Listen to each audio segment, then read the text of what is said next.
Jodak ma Angata Barakoi mantiere Transmara South, the county Narok, obago ng'anyo nyaka tisendo bila ma Oldonyo Orok kagidwaro mondo piny owacho olernegi kama jakendra tich oganda Johana Kamilan nitiere mapoko ne ndalo chiko mokadho.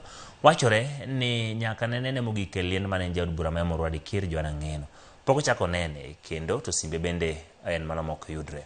Jodak go singo madhi nyime gi ng'anyo nyaka chieng' nyisgi kama Kamilan nitie. Matimore kinde migeno ni speaker mar bura mamalo biro lando ayanga thuolo mantiere kar chieng' bura ma Emurua Dikir.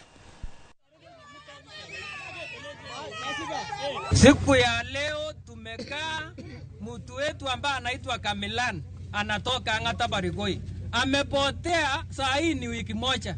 Tukiuliza mtu wetu na tujaisikia, tujaiona mali iko. Tunataka tuwaulize serikali kama mumehusika kushika Kamilan.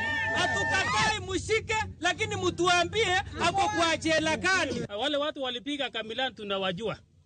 Mwingine ni afisa wa polisi, wengine tunawajua, wengine ni ma-MCAs.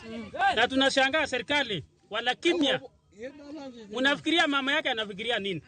We want to ask the government to produce Kamilan, whether alive or dead. Wale tunapea nyinyi siku mbili. Kama mtatupea Kamilan, tunaenda paka Mugondo bali mlikuwa. Sisi tunasema tunataka amani. Ile kitu tunauliza serikali, Murkomen wewe ni mtu wa Indiria. Ujitokeze useme Kamilan alishikwa sababu gani na ako wapi, ndio watu watulie.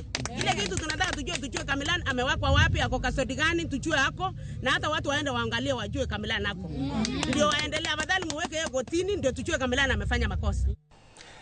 Do Makisi gikone hoyo thuola pisa sapar ma county Makisi mosebedi ke dinegi kituri kod kuo kod ketho mwandu mag jowala moro higa mokalo.